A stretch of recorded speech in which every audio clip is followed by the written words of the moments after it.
Hello my dear students, welcome back to debit credit classes. और ये है class 12th macro economics का chapter 6 banking. जी हाँ, लास्ट क्लास में हमने डिस्कस किया था मनी क्रिएशन कि भाई जो कमर्शियल बैंक्स होते हैं वो मनी कैसे क्रिएट करते हैं। हमने सेंट्रल बैंक के बारे में पढ़ा था। आज हम इसी पार्ट को कंटिन्यू करने वाले हैं और आज इस चैप्टर को क्या करने वाले हैं, ख़त्म कर देंगे। चलो तो बिना कोई टाइम वेस्ट किए स्टार्ट करते हैं आज का पार्ट 2। और अगर अभी तक चैनल पे नए हो, लाइक नहीं किया, सब्सक्राइब नहीं किया और बेल आइकन को प्रेस नहीं किया तो पहले वो कर दो। चलो आ जाओ। तो आज हमें क्या देखना है, control of money supply by the central bank. बेटा अगर पार्ट 1 ने देखा तो पहले वो देख के आओ ताकि ये चीज़ और अच्छे से समझ में आ जाए। तो जो आपका सेंट्रल बैंक होता है ना, सेंट्रल बैंक क्या करता है, आपकी इकोनॉमी की जो मनी सप्लाई है होती है उसको क्या करता है, कंट्रोल करता है। और उसे कंट्रोल करने के लिए वो दो तरह के इंस्ट्रूमेंट्स का क्या करता है बेटा, यूज़ करता है। एक होते हैं क्वांटिटेटिव इंस्ट्रूमेंट्स और एक होते हैं क्वालिटेटिव इंस्ट्रूमेंट्स। क्वांटिटेटिव इंस्ट्रूमेंट्स में वो एक तरह से जो वॉल्यूम होती है क्रेडिट की, यानी पैसे की जो मात्रा होती है उसे क्या करता है, कंट्रोल करता है। ठीक है। और जो आपके क्वालिटेटिव इंस्ट्रूमेंट्स होते हैं इसमें वो डायरेक्शंस देता है किनको, कमर्शियल बैंक्स को, ताकि वो क्रेडिट को, लोन को, पैसे को क्या करें, कंट्रोल करें। चलो तो आज हम सीखने वाले हैं कि भाई आरबीआई किस तरह से इकोनॉमी में जो पैसा होता है उसकी सप्लाई को कंट्रोल करता है और क्यों करता है, उसके पीछे का रीज़न मैंने आपको पहले भी समझाया था। एक बार और एक्सप्लेन कर देता हूँ। दैट इज़, सबसे पहले बात करते हैं इन्फ्लेशन की। किसकी? इन्फ्लेशन। इन्फ्लेशन कब आता है बेटा, जब आपकी इकोनॉमी में सप्लाई ऑफ मनी कैसी होती है, ज़्यादा होती है। मतलब लोगों के पास पैसा कैसा है, यस लोगों के पास पैसा कैसा है, ज़्यादा। जब लोगों के पास पैसा ज़्यादा होता है तो वो डिमांड भी ज़्यादा करते हैं। जब वो डिमांड ज़्यादा करते हैं और गुड्स एंड सर्विसेज की इकोनॉमी में सप्लाई कम होती है तो यानी क्या हो रहा है, यहाँ पर लोगों की डिमांड ज़्यादा है। क्या ज़्यादा है? हाँ, लोगों की डिमांड ज़्यादा है क्योंकि उनके पास पैसा ज़्यादा है। लेकिन सप्लाई कैसी है? यस, सप्लाई कम है। तो इसके वजह से जो प्रोडक्ट्स होते हैं उनकी प्राइजेस क्या हो जाती है, ज़्यादा होने लगती है, जिसकी वजह से क्या आता है, इन्फ्लेशन आता है। ठीक है। तो यानी कि इन्फ्लेशन के टाइम पे लोगों के पास पैसा ज़्यादा है तो आरबीआई काय की कोशिश करेगा, लोगों के पास से पैसा लेने की। समझ में आया? क्लियर है? दूसरा क्या होता है बेटा, डिफ्लेशन। डिफ्लेशन के टाइम पे क्या होता है, लोगों के पास पैसा कम होता है। लोगों के पास पैसा कम होता है तो डिमांड क्या हो जाती है, उनकी कम हो जाती है और सप्लाई तो रहती है प्रोडक्ट्स की। अब जब उनके पास पैसा ही नहीं है खरीदने को तो गुड्स एंड सर्विसेज कैसे खरीदेंगे, तो इसकी वजह से आती है सस्ताई। इन्फ्लेशन में कंज्यूमर को नुकसान होता है, डिफ्लेशन में प्रोड्यूसर को नुकसान होता है और ये दोनों कंडीशंस आपकी इकोनॉमी के लिए कैसी नहीं है, अच्छी नहीं है। तो अपना जो आरबीआई होता है इस क्वांटिटेटिव इंस्ट्रूमेंट्स और क्वालिटेटिव इंस्ट्रूमेंट से इस मनी सप्लाई को क्या करता है, कंट्रोल करता है, जो कि अपन अब देखने वाले हैं। आ जाओ। तो सबसे पहले अपन देखेंगे, चलो स्टार्टिंग से शुरू करते हैं, आ जाओ। So control of money supply by the central bank, that is RBI in India. The central bank controls the money supply mainly by regulating credits given by the commercial banks. ठीक है। तो जो commercial banks क्या दे रहा होता है, credit दे रहा होता है ना, उसको रेगुलेट करके, उसको कंट्रोल करके आरबीआई क्या करता है भाई, जो इकोनॉमी में मनी सप्लाई हो रहा है, जो पैसा सप्लाई हो रहा है उसको वो कंट्रोल करता है। कौन कौन सा मेथड यूज़ करता है? दो, एक होते हैं क्वालिटेटिव इंस्ट्रूमेंट्स, एक होते हैं क्वांटिटेटिव इंस्ट्रूमेंट्स। आ जाओ। सबसे पहले अपन क्वांटिटेटिव इंस्ट्रूमेंट्स देखेंगे ऑफ क्रेडिट कंट्रोल। ठीक है। सो क्वांटिटेटिव इंस्ट्रूमेंट्स में क्या होता है, credit control tools use to regulate the total money supply in the economy. मतलब जो इकोनॉमी में मनी सप्लाई की जो क्वांटिटी है ना, जो मात्रा है, उसे कंट्रोल किया जाता है इन इंस्ट्रूमेंट से। ठीक है। इन्फ्लेशन के टाइम पे क्या किया जाता है बेटा, मनी सप्लाई को कम किया जाता है, क्योंकि मैंने अभी हाल बताया था इन्फ्लेशन के टाइम पे लोगों के पास पैसा ज़्यादा हो गया, उनके पास ज़्यादा पहुँच गया। तो पैसा ज़्यादा पहुँच गया इसलिए डिमांड ज़्यादा कर रहे हैं, इसलिए क्या हो रही है, महंगाई आ रही है। तो इन्फ्लेशन के टाइम पे उनके पास से पैसे को कम किया जाता है और ड्यूरिंग डिफ्लेशन के टाइम पे उनके पास मनी सप्लाई को क्या किया जाता है, बढ़ाया जाता है। तो बस अब यहाँ पे अपने को दिमाग लगाना है, समझना है, अच्छे से रटना नहीं है ना। Following is a brief description of these instrument. सबसे पहला क्या है भाई, बैंक रेट। अब ये बैंक रेट क्या होता है, जो आपका आरबीआई होता है ना, बताया था ना आरबीआई किनका बैंक है, आरबीआई सभी बैंकों का बैंक है। तो आरबीआई बैंक रेट क्या होती है, bank rate is a rate at which the RBI gives और lends money to the commercial banks. ठीक है। यह आपकी क्या होती है, यह आपकी बैंक रेट होती है। तो the rate, interest rate at which the RBI lends to the commercial banks without collateral, usually for urgent loan needs. कभी कभी क्या होता है ना, कमर्शियल बैंक्स को बड़ी अर्जेंटली काई की ज़रूरत पड़ जाती है, लोन्स की ज़रूरत पड़ जाती है, तो वो आरबीआई से लोन लेने जाते हैं। तो इस रेट पे जो बैंक रेट क्या होती है, तो बैंक रेट वो वो इंटरेस्ट रेट है जिस रेट पे आरबीआई कमर्शियल बैंक को क्या देता है, लोन देता है विदाउट कोलेट्रल। कोलेट्रल का मतलब बिना कुछ गिरवी रखे, कोई गवर्नमेंट सिक्योरिटीज़ या मतलब कोई भी सिक्योरिटी रखे बिना आरबीआई क्या दे देता है, कमर्शियल बैंक को लोन दे देता है। कौन सी नीड पे, ज़्यादातर अर्जेंट नीड्स पे। ठीक है, अब ज़रा इधर समझना इस बात को कि अगर इन्फ्लेशन है इकोनॉमी में, क्या है, अगर इकोनॉमी में इन्फ्लेशन है, ठीक है, अब इन्फ्लेशन में ऑलरेडी लोगों के पास पैसा कैसा है, ज़्यादा, तो ऐसे टाइम पे आरबीआई कमर्शियल बैंक्स को जो बैंक रेट है उसे कम करेगा या बढ़ाएगा, सिंपल सी चीज़ें बढ़ाएगा।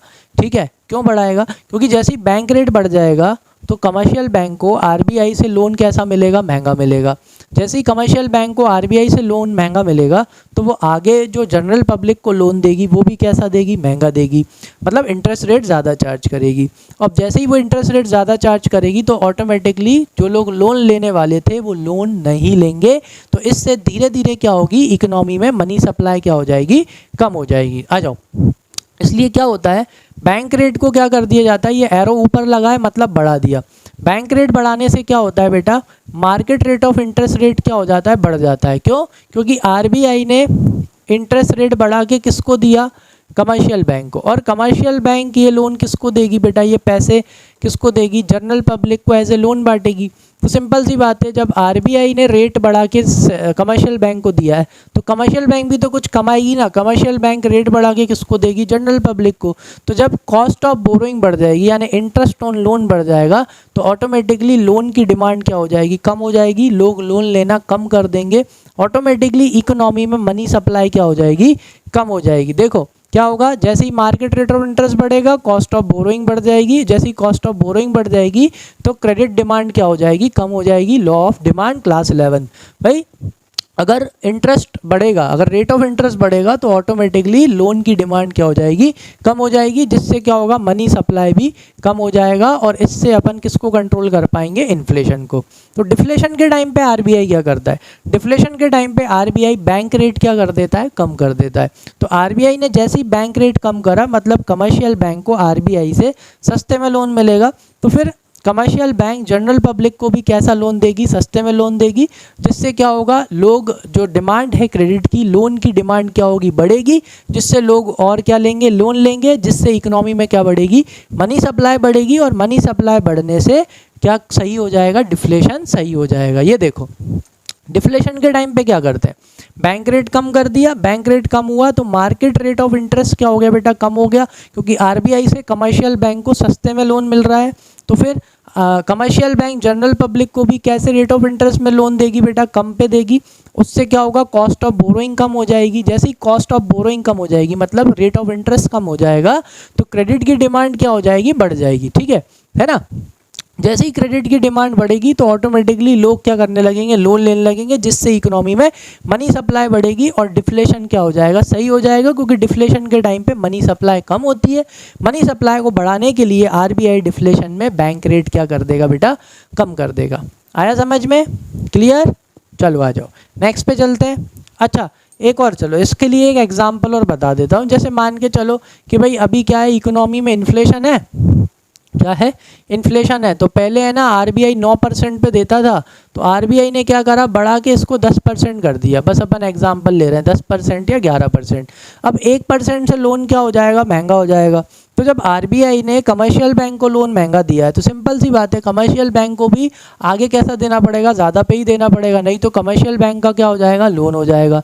तो कमर्शियल बैंक भी 12%, 13% पे आगे क्या देगी, लोन देगी, 14%, 15%। तो इससे रेट ऑफ इंटरेस्ट बढ़ जाएगा, रेट ऑफ इंटरेस्ट बढ़ेगा तो कॉस्ट ऑफ बोरोइंग बढ़ जाएगी, कॉस्ट ऑफ बोरोइंग बढ़ने से क्रेडिट की डिमांड जो है, लोन की डिमांड क्या है, कम हो जाएगी। तो अपने आप मनी सप्लाई कम हो जाएगी, क्योंकि लोग लोन लेना क्या कर देंगे, कम कर देंगे या बंद ही कर देंगे। समझ में आया। इन्फ्लेशन के टाइम पे, डिफ्लेशन के टाइम पे आरबीआई क्या करेगा, यही बैंक रेट को क्या कर देगा, कम कर देगा। जैसे मान लो कि भाई अभी बढ़ा के कितनी कर दी थी, 10% कर दी थी, घटा के कितनी कर दे, या 11% कर दी थी, 11 से कितनी कर दे, 9% कर देगा। किसमें, डिफ्लेशन के टाइम पे। तो इससे क्या होगा, अब आरबीआई ने कमर्शियल बैंक को लोन 9% पे दिया है, सस्ते में दिया है। तो अब जो कमर्शियल बैंक है वो जनरल पब्लिक को भी लोन कैसा देगी, सस्ते में देगी, जिससे कॉस्ट ऑफ बोरोइंग क्या हो जाएगी, कम हो जाएगी, लोन सस्ते हो जाएंगे। तो जनरल पब्लिक अब क्या करेगी, यस लोन लेने लगेगी, आईफोन, मोबाइल, ये सब खरीदने लगेंगे, अपने आप क्या होगा, मनी सप्लाई बढ़ेगी इकोनॉमी में और डिफ्लेशन क्या होने लगेगा, सही होने लगेगा, क्योंकि डिफ्लेशन में मनी सप्लाई कम होती है तो उसको बढ़ाना पड़ता है। चलो सेकंड क्या है, सेकंड इसका कारनामा जो ये करता है वो क्या है, OMO, that is open market operation. Open market operation में आरबीआई क्या करता है, सुनो, ओपन मार्केट ऑपरेशन में आरबीआई सिक्योरिटीज खरीदता है और बेचता है, ठीक है। RBI sale and purchase of government securities in the open market, बिल्कुल ओपन मार्केट में खुला आरबीआई क्या करता है, गवर्नमेंट सिक्योरिटीज को बेचता है और खरीदता है। अब ये बेचता खरीदता कब है, क्या करता है, सुनो, आरबीआई क्या करता है, जब इन्फ्लेशन होता है, अब इन्फ्लेशन के टाइम पे क्या है, लोगों के पास पैसा ज़्यादा है, ठीक है, तो आरबीआई ना इन्फ्लेशन के टाइम पे गवर्नमेंट सिक्योरिटीज़ बेचता है, क्या करता है, बेचता है, जैसे गवर्नमेंट बॉन्ड्स, क्या निकाल देगा, लोगों के पास पैसा वैसे ही ज़्यादा है, क्या निकालेगा, गवर्नमेंट बॉन्ड्स, ठीक है, गवर्नमेंट बॉन्ड्स निकालेगा, कुछ नहीं होते, ऐसे एक तरह के कागज जैसे होते हैं, सरकार के होते हैं, जिसमें लिखा होता है कि भाई हमें, हमारे पास कितने लाख रुपए जमा करो, हमारे पास 10 लाख रुपए जमा करो और इतने टाइम बाद हम आपको 15 लाख दे देंगे, मतलब ज़्यादा रेट ऑफ इंटरेस्ट, ज़्यादा रिटर्न।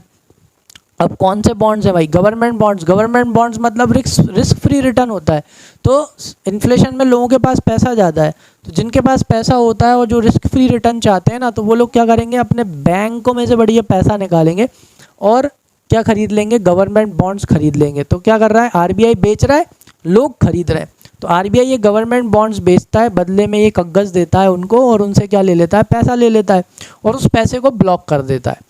तो यहाँ पे गवर्नमेंट ने एक तीर से कितने शिकार करे बेटा, 2 शिकार करे। कैसे, एक तो क्या करा, लोगों के पास पैसा कम हो जाएगा, क्योंकि उन्होंने वो पैसा उठा के कहाँ लगा दिया है, गवर्नमेंट बॉन्ड्स में लगा दिया है। अब वो पैसा उन्हें एक सर्टेन 3 साल बाद 5 साल बाद ही मिलेगा, और पहले निकालेंगे तो बेनिफिट नहीं मिलेगा, एक चीज़ ये हो गई।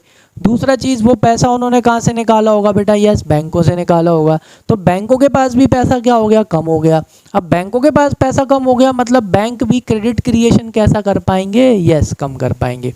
आ गई बात समझ में। तो इन्फ्लेशन के टाइम पे आरबीआई क्या करता है, मार्केट में गवर्नमेंट बॉन्ड्स, गवर्नमेंट सिक्योरिटीज़ को बेचता है, ताकि वो क्या कर सके, सोक कर सके लिक्विडिटी को, पैसे को। क्लियर। चलो डिफ्लेशन के टाइम पे क्या करेगा, उल्टा करेगा, डिफ्लेशन के टाइम पे सेल कर देगा। क्या करता है, यस, डिफ्लेशन के टाइम पे वो क्या कर देता है, यही गवर्नमेंट सिक्योरिटीज़ को और इनको क्या कर देता है, सेल कर देता है। मान के चलो सरकार के हिसाब से डिफ्लेशन अगर टाइम से पहले आ जाता है, होता क्या है ना, सुनो, इन्फ्लेशन को सही करते करते डिफ्लेशन में चले जाते हैं और डिफ्लेशन को सही करते करते इन्फ्लेशन में चले जाते हैं, यही चलता रहता है इकोनॉमी में, ठीक है। तो अब क्या होता है, मान के चलो कि सरकार की उम्मीद से पहले ही क्या आने लगा, या सरकार को लग रहा है कि क्या आ सकता है या क्या आ गया है, डिफ्लेशन आ गया है, तो सरकार क्या करती है, जैसे कोई बॉन्ड्स हैं जो 7 साल के लिए थे, 10 साल के लिए थे, तो उनको प्री मैच्योर कर देती है ना, कि भाई चलो ये हो गया, लो इसके पैसे ले जाओ। पहले ही आ जाएगा कि चलो जो हम पैसे आपको कितने 7 साल में देने वाले थे वो आपको 6 साल में दे रहे हैं, या हम आपको 5 साल में ही दे रहे हैं।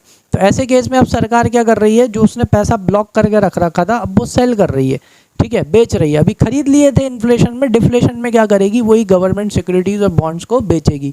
मतलब बोलेगी भाई जिन जिन के पास वो पर्चा है ले आओ, वो लेके जाएंगे, सरकार वो पर्चा ले लेगी वापस से, गवर्नमेंट का वो सर्टिफिकेट, वो बॉन्ड ले लेगी वापस, और बदले में क्या दे देगी, पैसा दे देगी।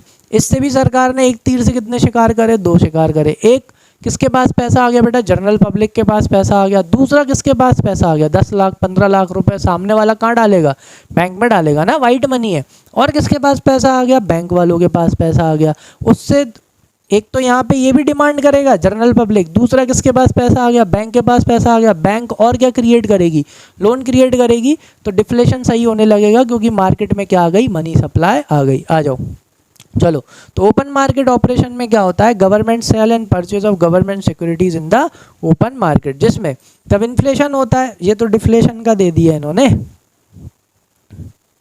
चलो इधर आ जाओ, एक एक करके देखते हैं। Sale securities, withdraws liquidity, bank reserves and less credit creation और कंट्रोल्स इन्फ्लेशन।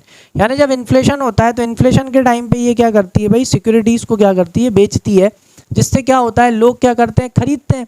तो लोग खरीदते हैं तो उससे क्या होगा, यस, लोग खरीदेंगे तो वो पैसा आरबीआई के पास आएगा, और ये अपने गवर्नमेंट बॉन्ड्स बेचती है। आरबीआई वो पैसे को क्या करेगा बेटा, ब्लॉक करके रख देगा, ठीक है, अपने पास में। अब इससे क्या हो गया, इकोनॉमी से आरबीआई ने सिक्योरिटीज़ को बेच के लिक्विडिटी को क्या कर लिया, सोक कर लिया। मतलब लोगों ने बैंकों से पैसा निकाल के इनके क्या खरीद लिए, गवर्नमेंट बॉन्ड्स खरीद लिए। अब बस, अब बैंकों के पास भी पैसा कम हो गया और लोगों के पास भी पैसा कम हो गया, तो ऑटोमेटिकली जो मनी सप्लाई है वो इकोनॉमी में कम हो जाती है। देखो, तो sale securities in the case of inflation, तो इससे क्या होता है, लिक्विडिटी कम हो जाती है, तो ऑटोमेटिकली क्या कम हो जाते हैं, बैंक के रिजर्व्स कम हो जाते हैं। बैंक के रिजर्व्स कम हो जाते हैं तो क्रेडिट क्रिएशन कम हो जाता है, और क्या कंट्रोल में आ जाता है, इन्फ्लेशन कंट्रोल में आ जाता है। और डिफ्लेशन के टाइम पे ये इन्हीं सिक्योरिटीज़ को क्या कर लेती है, खरीद लेती है वापस से। लोगों से बोलती है लाओ भाई ले आओ, जिन जिन के पास में गवर्नमेंट बॉन्ड्स है, टाइम हो गया, ले जाओ पैसा, अब खरीद लेगी। इंजेक्ट्स लिक्विडिटी, खरीदने से क्या होता है, अब सरकार इन लोगों को क्या कर रही है, वो बॉन्ड्स जो उनने बेचे थे उनके बदले अब सरकार इनको क्या दे देती है, पैसे देती है, मतलब उन बॉन्ड्स को वापस से खरीद लेती है सिक्योरिटीज़ को। तो इससे क्या होगा, लोगों के पास में पैसा पहुंचता है, और वो पैसा लोग कहाँ जमा करते हैं, बैंक में। ये देखो, तो इससे क्या होगा, बैंक रिजर्व्स बढ़ते हैं। बैंक रिजर्व्स बढ़ने की वजह से क्या बढ़ता है, यस, क्रेडिट क्रिएशन, क्योंकि अब बैंक वालों के पास पैसा आ गया। बैंक वालों के पास पैसा आ गया तो अब बैंक वाले क्या क्रिएट करेंगे, यस, क्रेडिट क्रिएट करेंगे, जिससे क्या होगा, सप्लाई होगी किसकी, मनी की, और इससे क्या सही हो जाएगा, डिफ्लेशन सही हो जाएगा। ठीक है, चलो, now selling absorbs the money from the economy and buying injects the money. तो जब आरबीआई क्या करता है, सेल करता है, क्या करता है, सेल करता है, तो इससे इकोनॉमी से क्या होती है बेटा, लिक्विडिटी कम हो जाती है, मनी सप्लाई कम हो जाती है। और जब आरबीआई बाय करता है तो इससे इंजेक्ट मनी, यानी कि इकोनॉमी में और मनी सप्लाई क्या हो जाती है, बढ़ जाती है। आ गया समझ में अच्छे से, क्लियर है, आप मन से लिख के आ सकते हो। चलो नेक्स्ट क्या दे रखा है बेटा, रेपो रेट। रेपो रेट कहाँ से आया, रेपो रेट आया रीपरचेज रेट। कौन सी रेट बेटा, रीपरचेज। री का मतलब फिर से, और परचेज का मतलब क्या होता है, खरीदना। सुनो, तो रेपो रेट क्या होती है या रीपरचेज रेट क्या होती है, जो कमर्शियल बैंक्स होते हैं ना, कमर्शियल बैंक्स आरबीआई से क्या लेते हैं, लोन लेते हैं।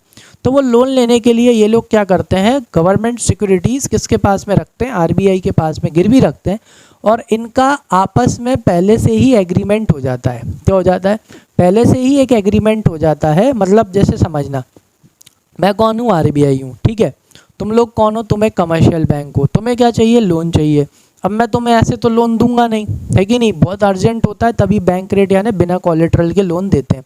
अदरवाइज आरबीआई आपको लोन कब देगा, जब आप क्या लेके आओगे, चलो ठीक है, इमेजिन तुम मेरे पास आए लोन लेने, मैं तुमसे क्या बोलूँगा, लाओ भाई गवर्नमेंट सिक्योरिटीज़ लाओ, तुम बोलोगे ठीक है, लो सर ये गवर्नमेंट सिक्योरिटीज़ रख लो, ठीक है, कितने की हैं आज के टाइम पे, भले ही वो गवर्नमेंट सिक्योरिटीज़ कितने की हैं, 100 करोड़ की हैं, कितने करोड़ की हैं, 100 करोड़ की हैं। लेकिन अपन दोनों के बीच में ना पहले से ही एक एग्रीमेंट हो जाएगा। क्यों बेटा, क्योंकि वो जो गवर्नमेंट सिक्योरिटीज़ है ना, बिकॉज गवर्नमेंट सिक्योरिटीज़ या securities are subject to market risk, उनकी मार्केट में वैल्यू बढ़ भी सकती है और घट भी सकती है। तो इसलिए अपन पहले से ही बीच में क्या कर लेंगे, एग्रीमेंट कर लेंगे। तुम मेरे को वो 100 करोड़ की सिक्योरिटीज़ दोगे, मैंने कहा ठीक है लाओ, मैं तुमको कितने दे रहा हूँ, मान के चलो 100 करोड़ ही दे रहा हूँ। कितने करोड़ दे रहा हूँ, 100 करोड़ ही दे रहा हूँ। मैंने तुम्हारी वो सिक्योरिटीज़ रख ली। अब है ना अपन दोनों के बीच में एक एग्रीमेंट होगा। क्या होगा कि है ना, जब भी मतलब आज से तुमने मान के चलो 2 साल के लिए पैसा लिया है, 5 साल के लिए पैसा लिया है, ठीक है। अब 5 साल के लिए पैसा लिया है ना, तो उसमें लिखा हो जाएगा कि भाई क्या, कि 5 साल के बाद ये जो गवर्नमेंट सिक्योरिटीज़ हैं तुम वापस से मुझसे खरीदोगे, यानी आरबीआई से खरीदोगे। कितने करोड़ में भाई, 120 करोड़ में। समझ में आ गया कि नहीं, क्लियर है। तो यहाँ पे पहले से ही क्या हो गया है, कमर्शियल बैंक और आरबीआई के बीच में एक एग्रीमेंट हो जाता है कि भाई 5 साल बाद, 4 साल बाद, 2 साल बाद आप जब भी ये क्या करोगे, हाँ मतलब जितना भी आपको टाइम मिला है तो आप उतने पे ही खरीदोगे। फिर उससे ये फ़र्क नहीं पड़ता कि मार्केट में उस गवर्नमेंट सिक्योरिटी की रेट क्या है। समझ में आया, क्लियर है, आ जाओ। तो rate at which the RBI lends short-term funds to the commercial banks by buying government securities with an agreement to repurchase them later। ठीक है, तो रेपो रेट क्या होती है, रेपो रेट यहाँ पे आरबीआई क्या करता है, लैंड करता है शॉर्ट टर्म फंड्स किनको, कमर्शियल बैंक्स को, बाय बाइंग गवर्नमेंट सिक्योरिटीज़, उनकी गवर्नमेंट सिक्योरिटीज़ क्या करके, बाय करके। एक तरह से देखा जाए तो मैंने आपकी 100 करोड़ की गवर्नमेंट सिक्योरिटी रख ली, बदले में आपको 100 करोड़ दे दिए, तो एक तरह से खरीद लिया। फिर अपन दोनों के बीच में फिर से क्या, एक पहले से ही क्या हो जाएगा, एग्रीमेंट हो जाएगा कि भाई 1 साल बाद जब आप मुझे ये पैसा लौटाओगे तो आप मेरे को 120 करोड़ दोगे, मतलब कि रीपर्चेज, आप वापस से मेरे से क्या कर लोगे, फिर से आप मेरे से इन गवर्नमेंट सिक्योरिटीज़ को क्या कर लोगे, परचेज कर लोगे। So agreement to repurchase them later, बाद में, ठीक है। प्रोसेस क्या होता है, RBI buys the securities, RBI ये सिक्योरिटीज़ को बाय करता है, लोन दे देता है किसको, कमर्शियल बैंक को, और banks agree to repurchase at a set date and price, ठीक है। बताया ना मैंने कि एक सेट डेट पे 1 साल बाद एक सेट प्राइस पे 120 करोड़ में बैंक को, यानी आपको कमर्शियल बैंक को मुझसे वो सिक्योरिटीज़ वापस से क्या करनी पड़ेगी, खरीदनी पड़ेगी, ठीक है। चलो, इन्फ्लेशन के टाइम पे आरबीआई क्या करेगा, सिंपल सी बात है, इन्फ्लेशन के टाइम पे आरबीआई रीपर्चेज रेट को क्या कर देगा, बढ़ा देगा। जैसे अभी मैं आपसे 120 करोड़ मांग रहा था 100 करोड़ के लिए, इन्फ्लेशन है इकोनॉमी में, तो मैं आपसे कैसे मांगूंगा, शायद हो सकता है ज़्यादा। क्यों, उससे क्या होगा, मैंने अपनी रीपर्चेज रेट क्या कर दी, बढ़ा दी, रीपर्चेज रेट बढ़ा दी तो कॉस्ट ऑफ कैपिटल क्या हो गया, बढ़ गया ना। आपने मेरे से 100 करोड़ उधार लिए गवर्नमेंट सिक्योरिटीज़ को एज ए कोलेटरल रख के, लेकिन जब आप मेरे को वापस करने आओगे बेटा, आपको 130 करोड़ रुपए लौटाना पड़ेगा, मतलब आपके ऊपर 30 करोड़ का ब्याज लग रहा है, तो आपका कॉस्ट ऑफ बोरोइंग क्या हो गया, बढ़ गया। तो जब आप मेरे से 100 करोड़ रुपए उधार लेके आगे जब क्या करोगे, यस एज ए लोन बांटोगे, तो कॉस्ट ऑफ कैपिटल क्या हो गया, बढ़ गया। तो आपको भी कैसे देना पड़ेगा आगे लोन, महंगा देना पड़ेगा। तो आप जब लोन आगे महंगा दोगे तो कॉस्ट ऑफ कैपिटल महंगा हो जाएगा, जिसके वजह से लोन की डिमांड क्या हो जाएगी, कम हो जाएगी, और लोन की डिमांड कम होने के वजह से इन्फ्लेशन में यस मनी सप्लाई कम हो जाएगी और इन्फ्लेशन क्या हो जाएगा, सही हो जाएगा। समझ में आया, यस। डिफ्लेशन के टाइम पे अपन क्या करेंगे, डिफ्लेशन के टाइम पे अपन रीपर्चेज रेट क्या कर देंगे, कम कर देंगे। जैसे आप 100 करोड़ की सिक्योरिटीज आपने मेरे को दी, मैंने आपको 100 करोड़ ऐसे क्या दे दिए, लोन दे दिया। अब डिफ्लेशन के टाइम पे रीपर्चेज रेट में क्या कर दूंगा, कम कर दूंगा, क्योंकि लोगों के पास ऑलरेडी पैसा है नहीं। तो अब 110 करोड़ कर दिया, रीपर्चेज एग्रीमेंट में क्या कर दिया, 110, यानी आपको 100 करोड़ पे सिर्फ 10 करोड़ ही क्या देना है, इंटरेस्ट देना है। तो अब आपका कॉस्ट ऑफ बोरोइंग क्या हो गया, कम हो गया। तो आप आगे इस पैसे को 100 करोड़ को एज ए लोन बांटोगे तो कैसे रेट ऑफ इंटरेस्ट पे बांटोगे, कम पे, जिससे कॉस्ट ऑफ बोरोइंग क्या हो जाएगी, कॉस्ट ऑफ कैपिटल क्या हो जाएगा, कम हो जाएगा। तो जैसे ही ब्याज कम हो जाएगा तो ऑटोमेटिकली जनरल पब्लिक लोन की डिमांड कैसी करने लगेगी, ज़्यादा करने लगेगी, तो क्रेडिट की डिमांड बढ़ेगी, तो मनी सप्लाई भी बढ़ेगी और डिफ्लेशन क्या हो जाएगा, सही हो जाएगा। क्योंकि डिफ्लेशन में वैसे ही सप्लाई ऑफ मनी क्या रहती है, सप्लाई मनी कम रहती है, जैसे ही ये करेंगे तो सप्लाई ऑफ मनी बढ़ने लगेगी। आ गया समझ में, क्लियर। चलो, अब क्या दे रखा है, रिवर्स, अब उल्टा हो रहा है। क्या हो रहा है भाई, बिल्कुल उल्टा हो रहा है, इधर से पूरा का पूरा क्या हो रहा है, उल्टा हो रहा है। अभी यहाँ पे क्या हो रहा था, अभी यहाँ पे आप खरीद रहे थे किससे, आरबीआई से, अब आरबीआई खरीद रहा है, उल्टा हो रहा है पूरा। ये देखो क्या होता है, रिवर्स रेपो रेट, बिल्कुल रिवर्स हो रहा है, उल्टा हो रहा है। Rate at which RBI borrows money from the commercial banks, कौन मनी बोरो कर रहा है, आरबीआई, मैं, मतलब मैं आरबीआई, आप क्या हो गए, आप कमर्शियल बैंक्स हो गए। तो रिवर्स रेपो रेट में अब आरबीआई यानी कि मैं किससे पैसा बोरो कर रहा हूँ, कमर्शियल बैंक से पैसे बोरो कर रहा हूँ, by selling them government securities, क्या बेच के, उनको गवर्नमेंट सिक्योरिटीज़ बेच के, मतलब जो मेरे पास में क्या है, गवर्नमेंट सिक्योरिटीज़ होती हैं आरबीआई के पास में, तो आरबीआई ये गवर्नमेंट सिक्योरिटीज़ किसको बेच रहा है बेटा, यस कमर्शियल बैंक्स को बेच रहा है। और कमर्शियल बैंक्स बदले में उसको क्या देंगे, सिक्योरिटीज़ रख के उसको पैसा देंगे, मेरे को आप पैसा दोगे, और उस पैसे पे मैं आपको क्या दूंगा बेटा, इंटरेस्ट दूंगा, ब्याज दूंगा। समझ में आ गया कि नहीं। और खुद सोचो, कमर्शियल बैंक को फ़ायदा किसके पास में, अगर आरबीआई उनको पैसा रख के और बढ़िया ब्याज दे तो कमर्शियल बैंक क्या करेगी, कमर्शियल बैंक फालतू में जनरल लोगों को पैसा देगी क्या, नहीं देगी। अगर आरबीआई अच्छा रेट ऑफ इंटरेस्ट दे रहा है, समझना मैं आरबीआई हूँ, ठीक है, मैं तुमको ऑफर दे रहा हूँ कि तुम क्या करो, तुम कमर्शियल बैंक हो, तुम एक काम करो भाई, अपनी गवर्नमेंट सिक्योरिटीज़ मेरे पास में रखो और मेरे को इतना पैसा दे दो, और मैं आपको क्या दूंगा, मैं आपको बढ़िया इंटरेस्ट दूंगा। तो कमर्शियल बैंक क्या करेगा, कमर्शियल बैंक अपना पैसा आरबीआई के पास में रखेगा, क्यों, क्योंकि आरबीआई उसको बढ़िया इंटरेस्ट देगा, माथापच्ची भी कम होगी। सिंपल सी बात है। आया समझ में कि नहीं आया। तो मतलब इससे एक चीज़ समझ में आती है कि इन्फ्लेशन के टाइम पे आरबीआई क्या करेगा, yes repurchase rate, repurchase repo rate या रिवर्स रेपो रेट को क्या कर देगा, बढ़ा देगा। तो इससे क्या होगा, कमर्शियल बैंक्स ललचाएंगे, उनके पास जो फंड्स होंगे वो सरप्लस फंड किसके पास रखेंगे, बढ़िया आरबीआई के पास में रख देंगे।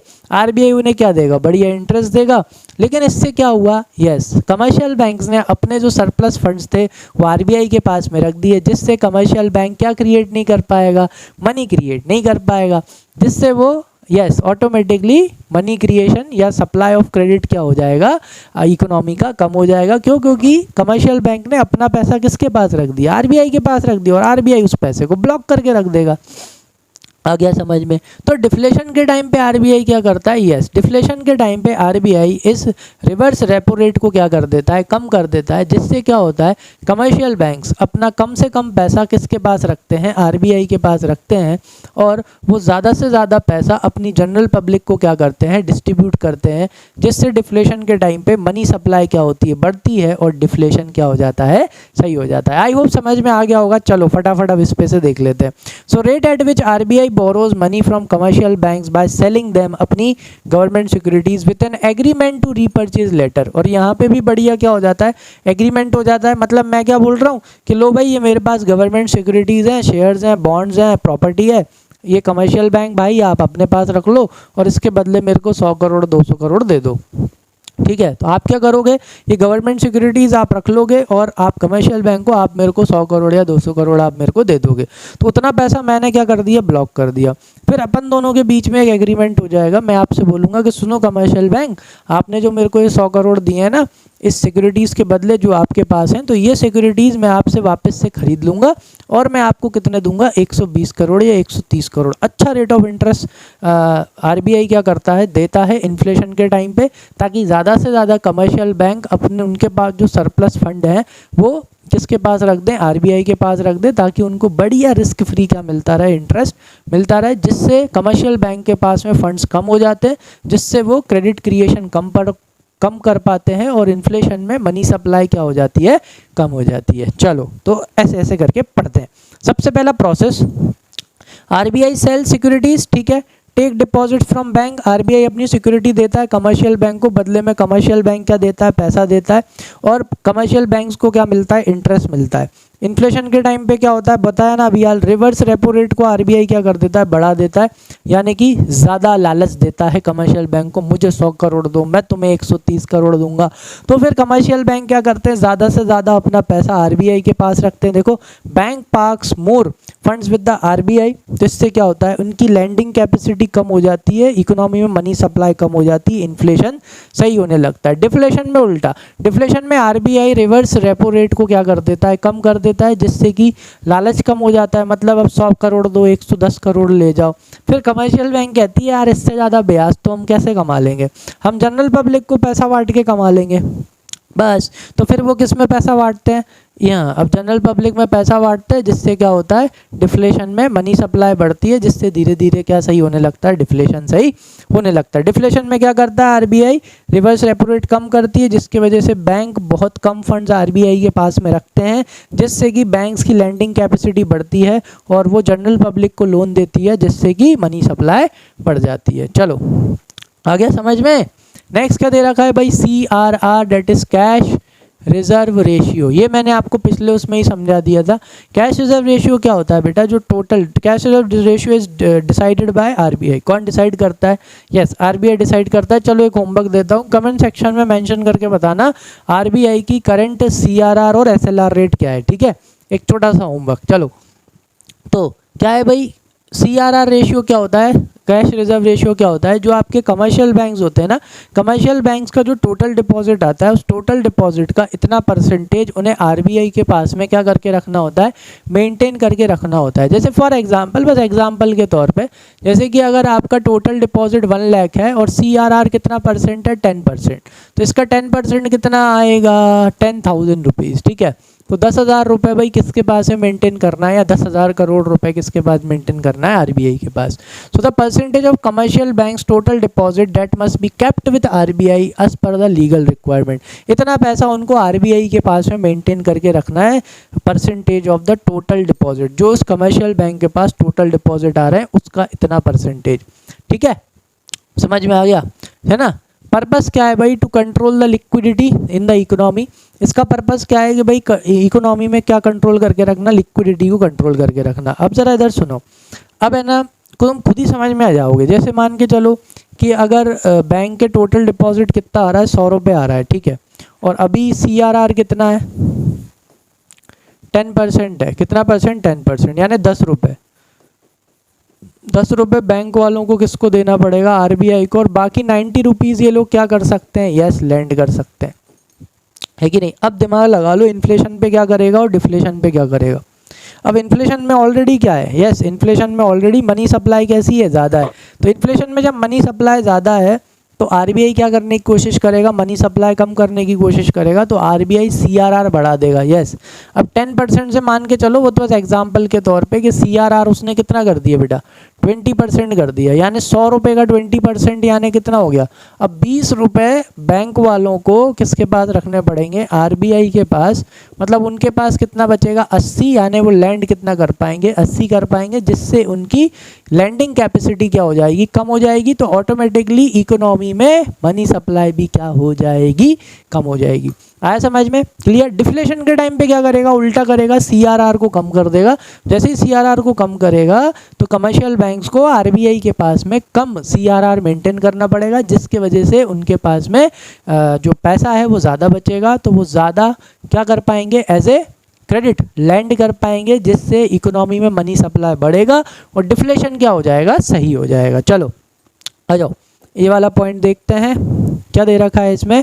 यस, तो CRR को बढ़ा दिया जाता है। इससे क्या होता है? बैंक को ज़्यादा फंड्स किसके पास में रखने पड़ेंगे? RBI के पास में, जिससे बैंक्स की, कमर्शियल बैंक्स की लैंडिंग कैपेसिटी कम हो जाती है, जिससे इकोनॉमी में मनी सप्लाई कम हो जाती है और इन्फ्लेशन क्या हो जाता है? सही हो जाता है। वहीं पे डिफ्लेशन के टाइम पे RBI CRR को कम कर देता है, जिससे जो बैंक्स हैं उनको कम फंड्स किसके पास में रखने पड़ते हैं? RBI के पास में रखना पड़ता है। बस उससे क्या होगा? इनकी लैंडिंग कैपेसिटी बढ़ जाती है और इकोनॉमी में मनी सप्लाई बढ़ जाती है, जिससे डिफ्लेशन क्या होने लगता है? सही होने लगता है। ठीक है, चलो इसके बाद क्या है भाई? SLR, that is statutory liquidity ratio. Statutory liquidity ratio क्या होता है भाई? स्टैट्यूटरी लिक्विडिटी रेशियो वो होता है जो कमर्शियल बैंक्स के पास में क्या आता है, जो नेट मतलब जो डिमांड डिपॉजिट्स आते हैं उसका एक परसेंटेज उनको उनके खुद के पास में ही क्या रखना पड़ता है? मेंटेन करना पड़ता है। देखो, the minimum percentage of the commercial banks net demand and time liabilities. ठीक है, जो भी कमर्शियल बैंक्स की नेट डिमांड है, जो भी उसकी टाइम लाइबिलिटीज़ हैं, ठीक है, that must be maintained in the form of liquid assets. ठीक है, वो सब कमर्शियल बैंक्स को किस में मेंटेन करके रखना होता है? लिक्विड एसेट्स में। लिक्विड एसेट्स जैसे कि कैश हो गया, क्या हो गया? कैश हो गया, गोल्ड हो गया, अनकम्बर्ड गवर्नमेंट सिक्योरिटीज़ हो गई। ये क्या होती हैं बेटा? अनकम्बर्ड गवर्नमेंट सिक्योरिटीज़ होती हैं। ये वो गवर्नमेंट सिक्योरिटीज़ हैं जो कि बैंक को अपने पास में मेंटेन करके रखनी पड़ती हैं, जो कि कैसी हैं? डेप्ट फ्री। डेप्ट फ्री मतलब बैंक ने इन्हें किसी भी तरह से कहीं पे गिरवी या किसी भी तरह से कहीं पे मोर्टगेज क्या नहीं करा है? बिल्कुल भी नहीं किया है। मतलब बैंक जब चाहे इन गवर्नमेंट अप्रूव्ड सिक्योरिटीज़ को क्या कर सकता है? बेच सकता है। क्लियर है? तो इसलिए यहाँ पे मतलब इसमें इस फॉर्म में कमर्शियल बैंक्स को क्या करके रखना पड़ता है? अपने पास में cash, gold, unencumbered approved government securities को मेंटेन करके रखना पड़ता है। चलो, अब इन्फ्लेशन के टाइम पे RBI क्या करेगी? इन्फ्लेशन के टाइम पे RBI SLR को क्या कर देगी? बढ़ा देगी, जिससे क्या होगा? बैंक्स कीप मोर लिक्विड एसेट्स, जिसकी वजह से बैंक अपने पास में और ज़्यादा लिक्विड एसेट्स को रखेगा, जिसके वजह से वो कम फंड्स को क्या करेगा बेटा? लैंड कर पाएगा, जिससे ऑटोमेटिकली इकोनॉमी में मनी सप्लाई क्या हो जाएगी? कम हो जाएगी। लेकिन वहीं पे डिफ्लेशन के टाइम पे RBI यही SLR को क्या कर देगा?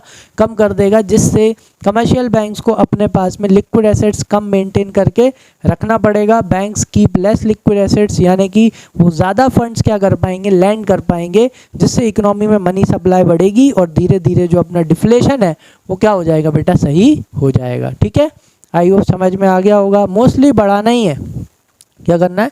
बढ़ाना ही। लो भाई, अब आ गई अपनी last, that is qualitative instruments of credit control. यहाँ पे क्वालिटी क्या?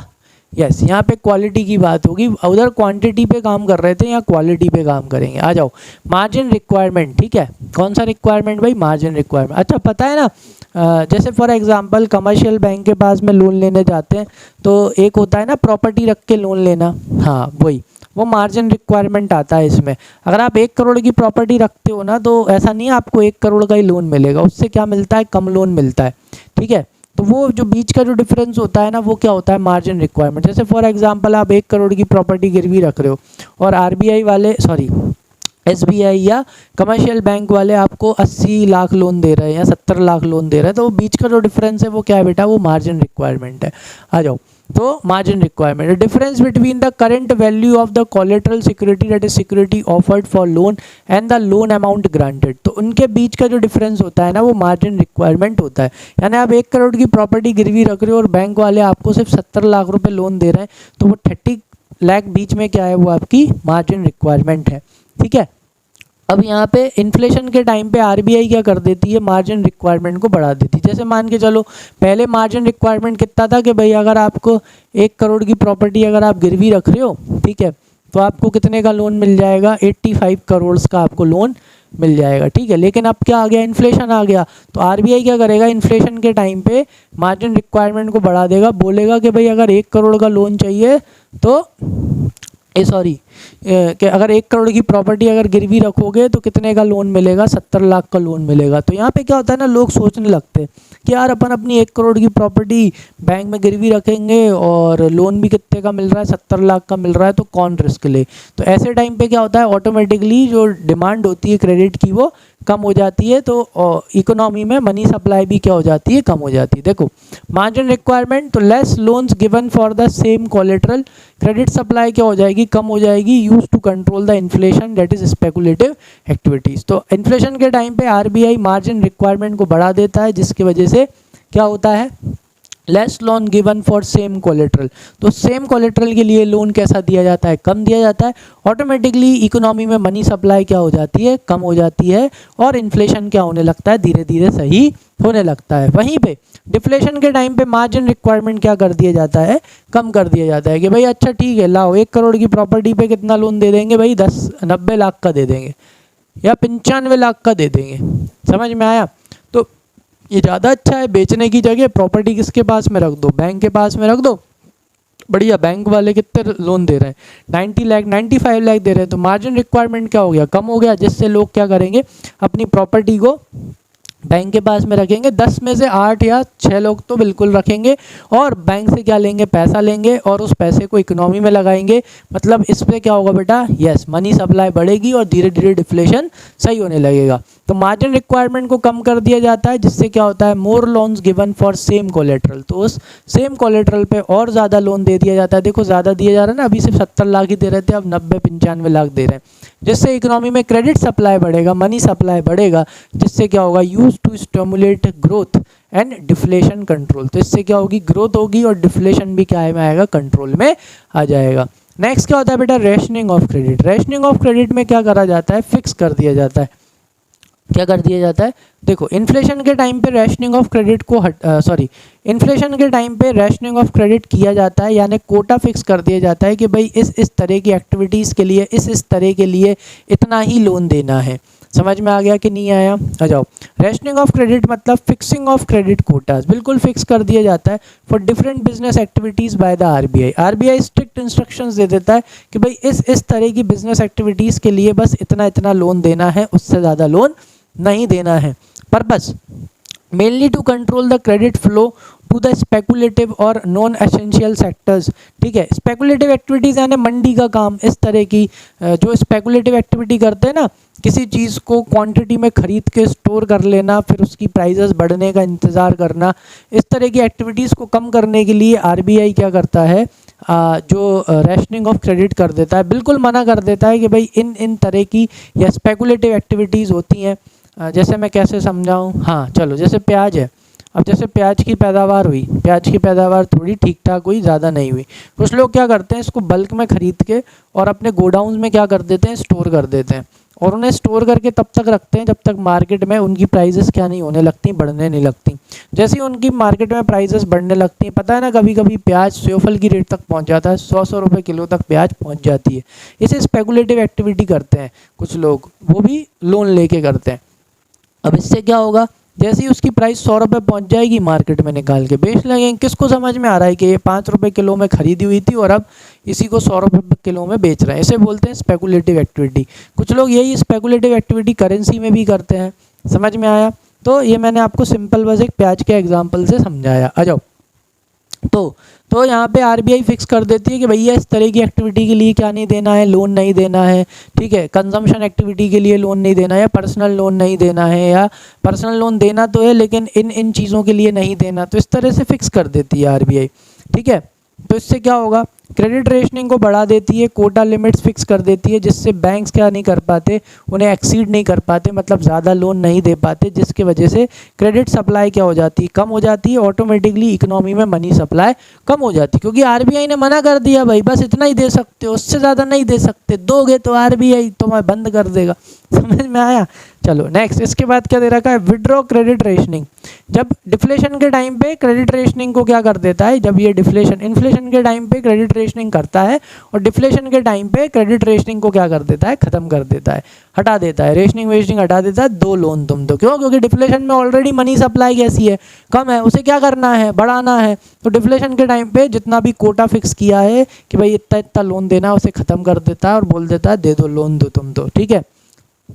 आ जाओ next, moral suasion. Moral suasion में मतलब, जैसे कि मोरल सुएशन का मतलब ये है समझाना। बढ़िया आरबीआई पापा ऑफ ऑल द बैंक बढ़िया अपने बच्चों को बुलाता है, मतलब एक तरह से उनको ऑफिशियल नोटिफिकेशन देता है जिसमें उन्हें समझाता है कि सुनो मेरे बच्चों, अभी इन्फ्लेशन है, मान लो इन्फ्लेशन है ना, तो इन्फ्लेशन के टाइम पे बढ़िया आरबीआई क्या करता है, ये कमर्शियल बैंकों को समझाता है कि सुनो कि बेटा इन्फ्लेशन है इकोनॉमी में, ठीक है, तो क्या करना है, अगर इन्फ्लेशन है ना तो लोन ऐसे ही नहीं दे देना है, बड़ा स्ट्रिक्ट होना है, एक एक कागज को क्या करना है, चेक करना है, आलतू फालतू एक्टिविटीज़ के लिए क्या नहीं, मतलब समझाना, मोरल सुएशन, ठीक है। आलतू फालतू एक्टिविटी के लिए बिल्कुल भी क्या नहीं देना है, लोन नहीं देना है, ठीक है।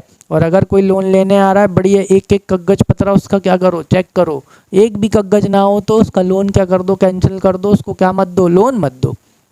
समझ में आ गया। ये मोरल सुएशन किसके टाइम पे, इन्फ्लेशन के टाइम पे। डिफ्लेशन के टाइम पे क्या करता है, डिफ्लेशन के टाइम पे सब कमर्शियल बैंक को समझाता है, सुनो मेरे बच्चों कि भाई इकोनॉमी में क्या नहीं है, हाँ मनी सप्लाई नहीं है, तो अब हमको क्या करना है, मनी सप्लाई बढ़ाना है। तो अगर कोई लोन लेने आए और अगर एक आध कागज पत्र थोड़ा बहुत कम हो भी, थोड़ा 19-20 हो भी, तो भी क्या दे देना, लोन दे देना। इससे क्या होगा, इकोनॉमी में मनी सप्लाई बढ़ेगी और धीरे धीरे डिफ्लेशन क्या होने लगेगा, सही होने लगेगा, ठीक है।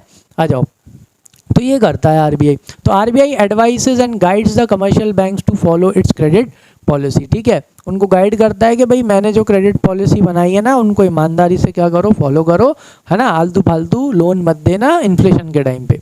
परसुएशन, है ना, परस्यू करता है उनको, मतलब समझ रहे हो ना, convincing banks to comply voluntarily, ठीक है ना, बैंक्स को कन्विंस करता है कि भाई वॉलंटरली आप क्या करो, मतलब खुद से आप जितनी भी पॉलिसीज़ हैं उन सबको आप क्या करो, फॉलो करो, ठीक है। प्रेशर भी डालता है, reminding banks of RBI authority, उनके ऊपर प्रेशर भी डालता है ना, उन्हें ये भी समझा देता है कि सुनो जो मैंने बोला है वो करो, नहीं करोगे तो यस तुम्हारे ऊपर पेनल्टी लगा दूंगा। आई बात समझ में, क्लियर है। नेक्स्ट, इसके बाद में क्या दे रखा है, direct actions if needed, example de recognition of bank for non compliances. Yes, direct क्या ले सकता है, एक्शन भी ले सकता है, अगर आरबीआई के रूल्स रेगुलेशंस पॉलिसीज गाइडलाइंस अगर क्या नहीं करेंगे, फॉलो नहीं करेंगे, तो आरबीआई चाहे तो उसे डी रिकॉग्नाइज कर सकता है एज ए बैंक, यानी आरबीआई उसे बैंक की पदवी से क्या कर देगा, हटा देगा, जिससे उसको बहुत नुकसान होगा, ठीक है। D recognition of the bank for the non compliances to influence banks lending decision without strict legal enforcement. तो during inflation advises bank to restrict loans, तो इन्फ्लेशन के टाइम पे एडवाइस करता है कि भाई ऐसे आसानी से लोन मत देना, स्ट्रिक्टली बिल्कुल स्ट्रिक्ट हो जाना, लोन देते टाइम एक एक कागज पत्र चाहिए तभी लोन देना, नहीं तो मत देना। और डिफ्लेशन के टाइम पे बैंक्स को एडवाइस करता है इंक्रीज लेंडिंग, के लोन दो, इस रेट के लिए थोड़ा बहुत 19-20 भी हो जाए तो भी सामने वाले को क्या दे देना, लोन दे देना, ठीक है। आया समझ में। चलो भाई, तो इसी के साथ अपना ये वाला चैप्टर क्या होता है, फिनिश होता है। अच्छे से समझ में आया हो तो बढ़िया लाइक कर दो, सब्सक्राइब कर दो और बेल आइकन को प्रेस कर दो, और जितना हो सके जल्दी से जल्दी 1000 सब्सक्राइबर भी करा दो, ठीक है। चलो भाई, तो आई थिंक सब अच्छे से समझ में आया होगा। अगर कोई भी डाउट हो, कोई भी क्वेश्चन हो तो नीचे कमेंट सेक्शन में क्या कर देना, मेंशन कर देना, मैं वो आपको अलग से या नेक्स्ट पार्ट में आपको अच्छे से समझा दूंगा, ठीक है। चलो, तो इसी के साथ अपना मैक्रो इकोनॉमिक्स का 50% सिलेबस खत्म होता है। 6 चैप्टर्स अपन ने कंप्लीट कर लिए हैं। कोई भी डाउट हो प्लीज़ कमेंट सेक्शन में मेंशन करो, मैं बिल्कुल आपको समझाऊंगा, कोई दिक्कत वाली बात नहीं है, ठीक है। चलो तो अब हम स्टार्ट करेंगे 2 चैप्टर्स किसके, इंडियन इकोनॉमिक डेवलपमेंट के। तो नेक्स्ट में पार्ट में मिलेंगे इंडियन इकोनॉमिक डेवलपमेंट के चैप्टर नंबर 5 के साथ, दैट इज रूरल डेवलपमेंट। ठीक है, चलो तब तक के लिए थैंक यू।